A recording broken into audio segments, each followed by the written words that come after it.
please welcome back to the stage Nick Manning, one of our brilliant columnists for the Media Leader. I will allow Nick to introduce his panel as we are talking about the future of media business. Please give them a warm welcome.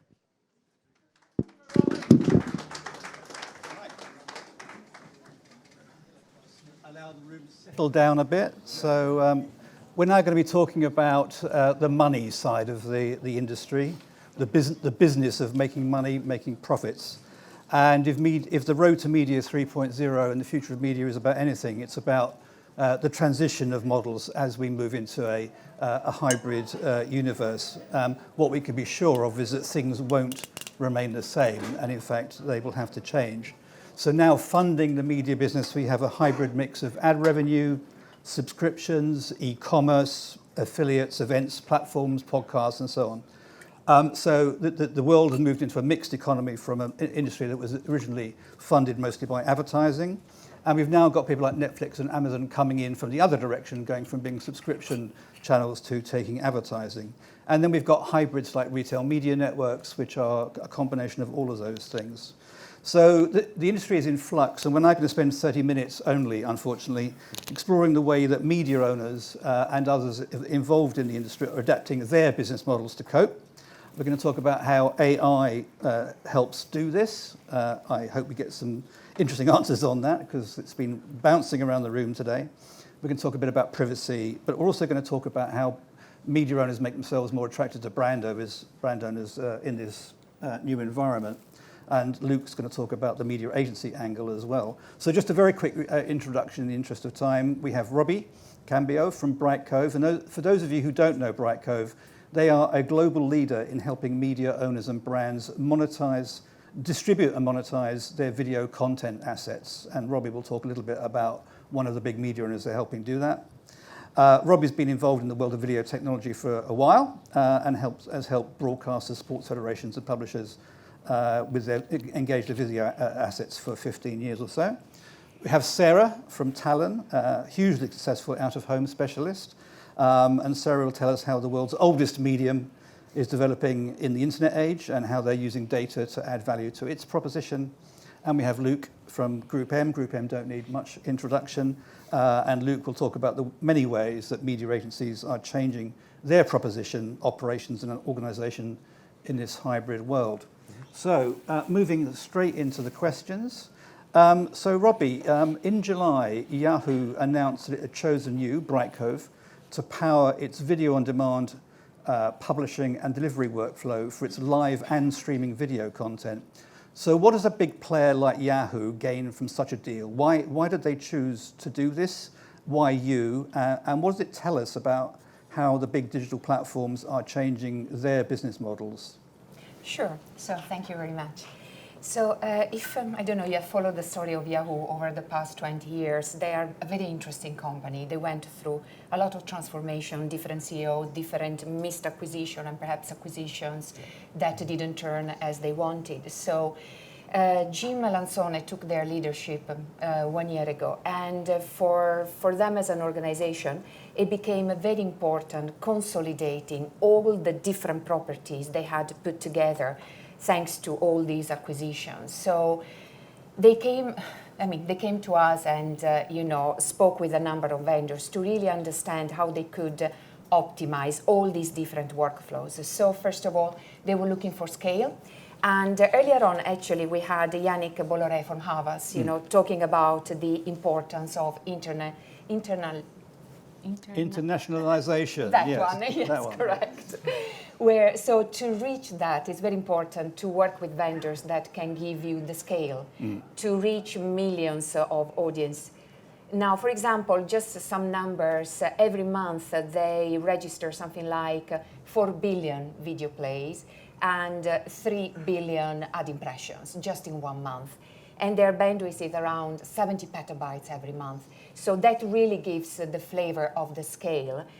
So secondly, in order to be really relevant, they need to work with partners that bring innovation, that make sure that their workflows are up to speed. So they really need to upscale their own abilities thanks to the partners they work with. And this innovation ultimately benefits the viewer. So we talked a lot about user experience. viewers need, to stay there, not to go away because perhaps they receive the same advert over and over. And thirdly, it's very important.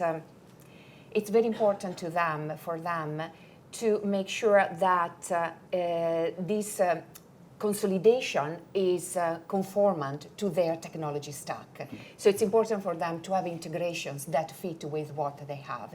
So all these elements, made them choose our organization. And I guess if you're as disparate as Yahoo was, with lots of legacy systems and bolt-ons here and there, it was very important to streamline all of that. And Correct. Yeah. And in terms of, you asked about the business model, how they are changing.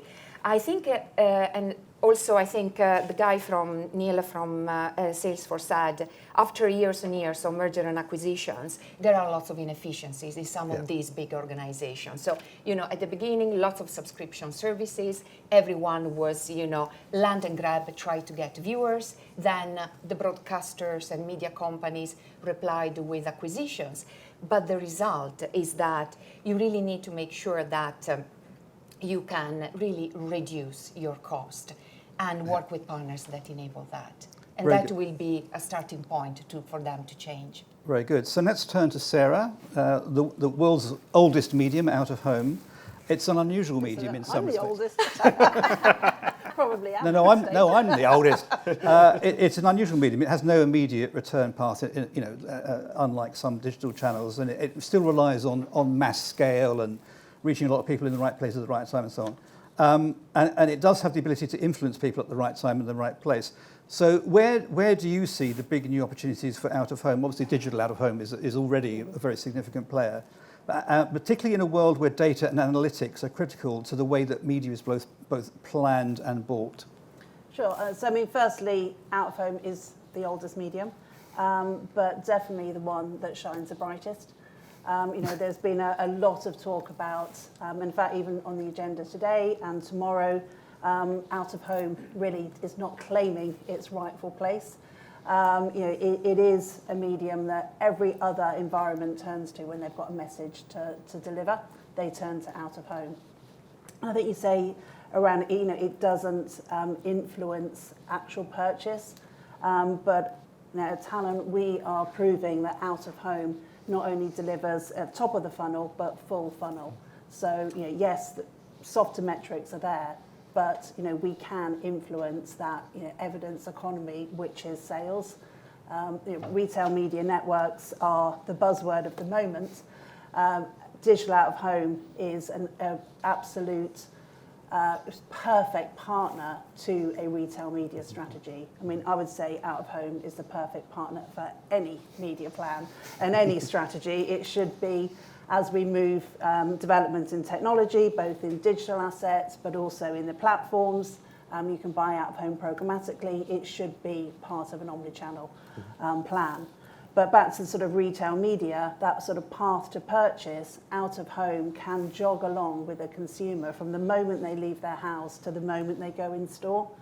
And I think in the US it's 85%, in the UK it's around 75% of all purchases still happen in store. Yeah. So actually out of home can deliver a different message, can nudge that consumer along, and we can actually track those purchases. So, the currency that matters, which is sales, out of home can deliver that in spades. Yeah, and certainly it's interesting, one of the things about retail media networks is it's a combination of traditional media, like out of home, used differently, as well as lots of new media opportunities and so on. So, it should be part of the package, shouldn't it? Exactly. Absolutely. Exactly. So clearly it's self-evident that the media agencies will be playing an increasingly important role in this world, because you've got so many options to play with, you've got so many different combinations of advertiser-funded programming, subscription-funded media, and so on and so forth. So it's all about navigating a way through this incredibly complex labyrinth for clients. So the question for Luke is, and GroupM obviously is the largest player in this world, is how are you as an industry, and as a company, handling this transition from a world where advertising was a dominant way to build brands towards a hybrid world where multiple channels are now contributing to business and brand success? It's quite a conundrum, isn't it? Yeah, and it's a great question because obviously advertising has always only been part of the way that a brand is manifests in society, and the experience that people have with products will be a part of that as well. But very clearly what we've seen is a huge acceleration in the proliferation of different options that face a marketeer. And that is really the biggest challenge that we see, is that as a CMO right now, the options that you're faced with are vast, and how do you know that spending your pound there is going to get you a better return than spending it here? And ultimately, as a business, what we're here to do is to simplify things and to create that simple navigation that you talked about in terms of giving clients access to all of the information and an approach to do that. So a couple of examples, whether that's products like Finecast, where you're able to access all of broadcast VOD from one single point rather than buy it separately and stitch it together behind. Whether that's products like Unmissable, where you can approach all addressable channels from digital out of home to audio to AV from one single point, and optimize that to an outcome rather than trying to piece together a line by line plan. All of that is there designed to simplify things for clients. But as you say, it has moved beyond simply renting space to put ads in. And we were talking about podcasts earlier, content marketing you mentioned. We're seeing a huge impact from influencer advertising. So influencer-led creative driving massive effectiveness in a paid social space. So upwards of 20% improvement in performance by using influencer-led creative versus sort of traditional advertising. And hence our investment in Goat. Goat. The influencer advertising agency called Goat, which I thought you bought some goats. Yeah. No, WPP acquired earlier this year. It's now fully integrated into GroupM Nexus and offering a simple way for clients to access what is actually a really complicated market, because if you think about each individual influencer as a media channel on their own, what we're able to do is give an access point to that and scale that for advertisers. So really, it's about that navigation and simplification for clients. And specifically where you have a channel, let's say like Netflix or Amazon, where you have some people who have opted out of the advertising element of it, some haven't. Some have, leave it in. So how do you manage that? Because you're talking, you're taking a single channel. You've got two different constituencies that you're addressing there. Yeah, so obviously the people who've opted out from a subscription channel to not have advertising, we simply can't reach them. We have to find those people in other places. What's really important from our perspective is when we're talking about the advertising, the available audience that we can reach through advertising, is that we've got a really deep integration and partnership with those platforms, so that we can make sure that we're reaching those people in the most effective way, that we're able to surface those audiences to the right brands at the right time, in the right place, as advertising is always done. So it kind of changes the conversation that we're having with those media organisations from, one around a negotiation that drives value for clients that focused on price, which is obviously very important, but also expands that into the availability of data, the integration that we can have into our back-end systems, so that we can build those products that help simplify things for our clients. Okay, that's very good. So one of the key questions that we were briefed on by the organisers was to say, will advertising continue to play a key role in the fortunes of the media industry as a funding mechanism, obviously? Or do you see its importance potentially declining as other ways to influence consumers proliferate? Robbie, what do you think about that as a question?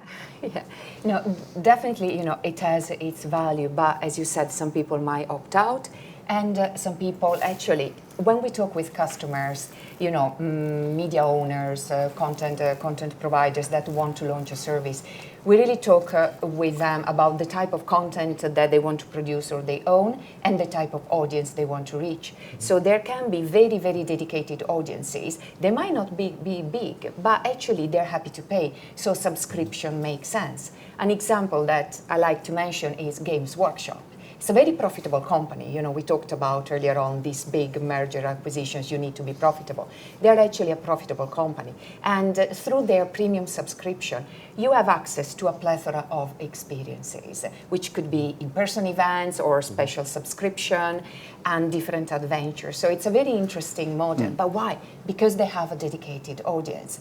And actually, in terms of diversifying the monetization, they've closed a deal with Amazon.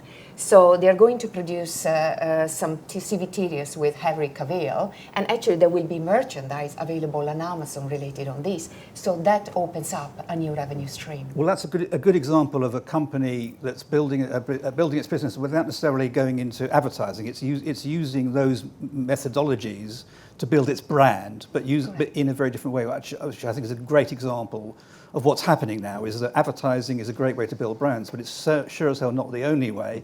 But there are many other ways of doing that. So, Sarah, your business relies rather heavily on advertising. I don't think there's a subscription model in out of home yet, is there? Unless I've missed something.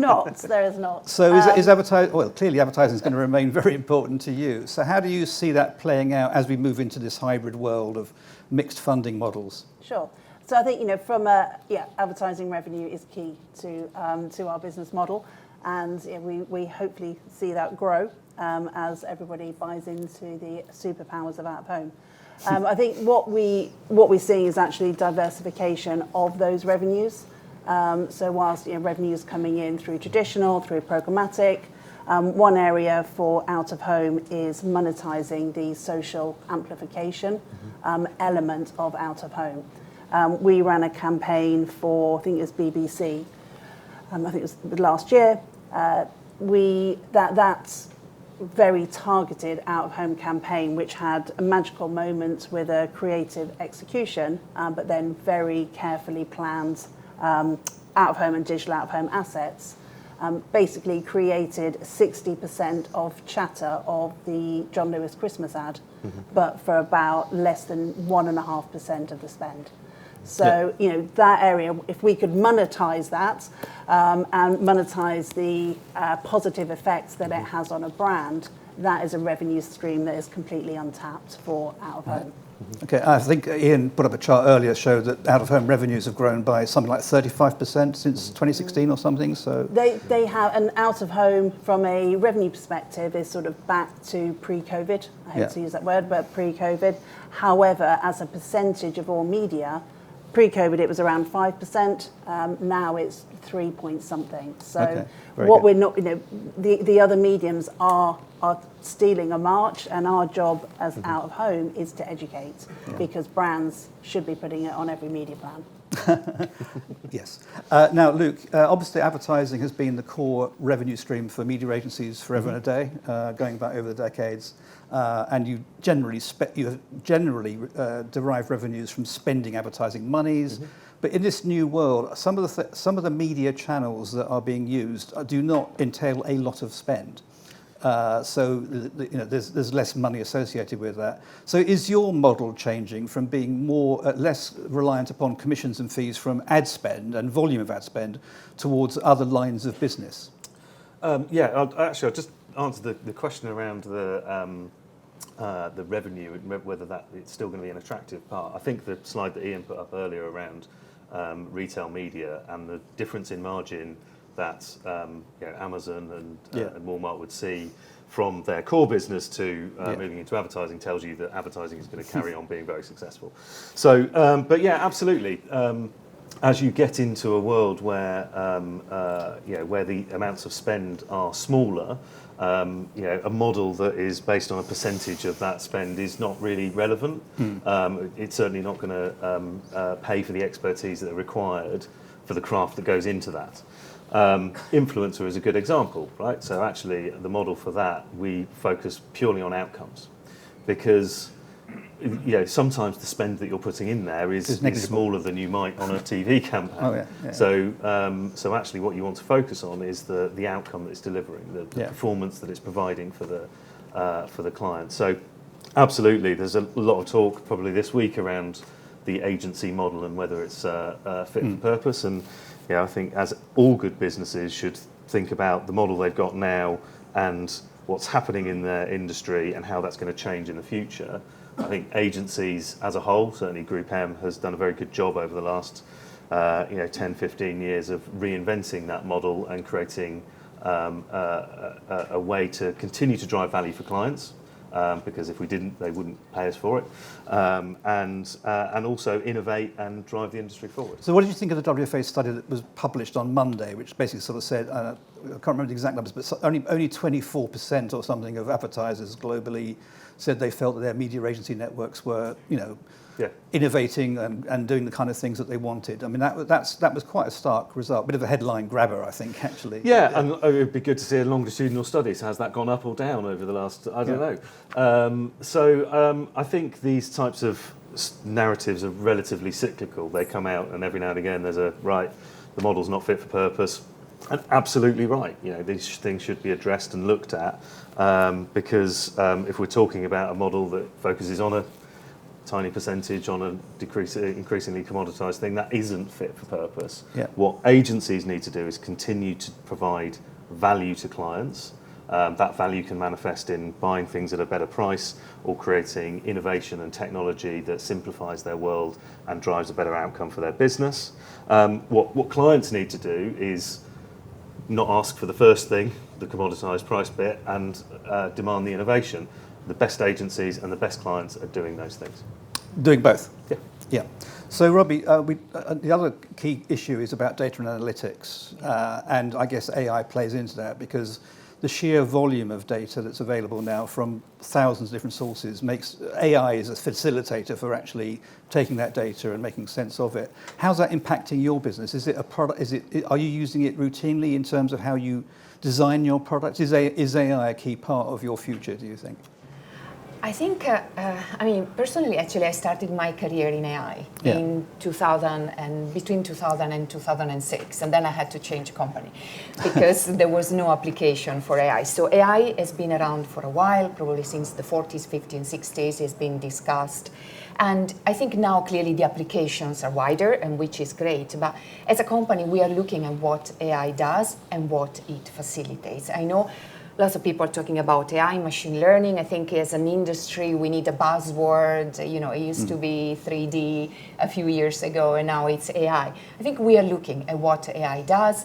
Clearly, as part of our infrastructures, perhaps there are products that have AI embedded, but I think ultimately we look at what it does and what it enables. So it's not using AI for the sake of using it, but leveraging what it does and then making the most of it. It's true that we need to be careful to separate our artificial general information and the generative stuff now, because AI and ML have been around for, as you say, for decades. Yeah. Amazon built their entire business on it. So we need to talk about the new generative side. Yeah. I think specifically for generative, the big question is how have the networks been trained? Mm-hmm. Yeah. Because years ago we had a data set from a customer and we trained the network, so the network learned from the customer data. But now these big companies take a network, they train it, and then what about the material that is produced? The piece that you write, someone will write about metrics, will it resemble what you wrote, maybe some time ago? That's a big topic. Yeah. So Sarah, in terms of your medium, again, it's the application of data analytics and the use of AI to handle that is not quite so obvious as it is for other channels, but I'm sure it plays a key part in what you're doing right now. So could you sort of just talk a little bit more about how you're using data analytics to help make your product, make out of home more attractive for advertisers? Sure. So yes, at Talon we use AI, we use data for audience-led planning. We basically are then able to, and this is in development, be able to predict where our audiences are. So we can obviously plan better out-of-home campaigns.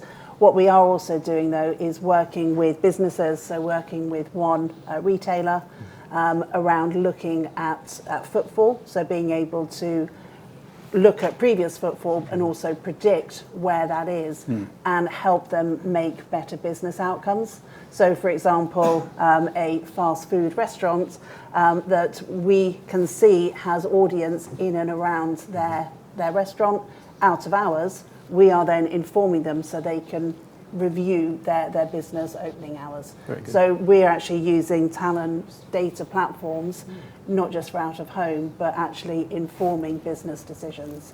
So Luke, you've got roughly 30 seconds to describe the entirety of GroupM's approach to the application of AI to your entire business, but it's now less than 30 seconds, so I'll shut up. Okay, so I actually think that the point about training sets is really, really important, particularly around generative AI. So, and it speaks, I think, very well to the importance of scale in advertising, particularly in media. Always been important from a kind of media perspective in terms of market leverage. But the scale of knowledge that we have as a business at GroupM is vast because we spend more than anyone else. So we see more activity, we understand more about how it works. Harnessing that through AI, creating a generative AI trained on our data is going to be incredibly powerful to provide our planners and our clients really fast information and recommendations on how to spend their money in the most effective way. Absolutely. Right, so we are out of time now, so we don't have any time for questions, unfortunately. And by the way, it is lunchtime, in case anybody was wondering. So I'd just like to say thank you very much to our panel. As usual, they've been great, so please give them a nice round of applause.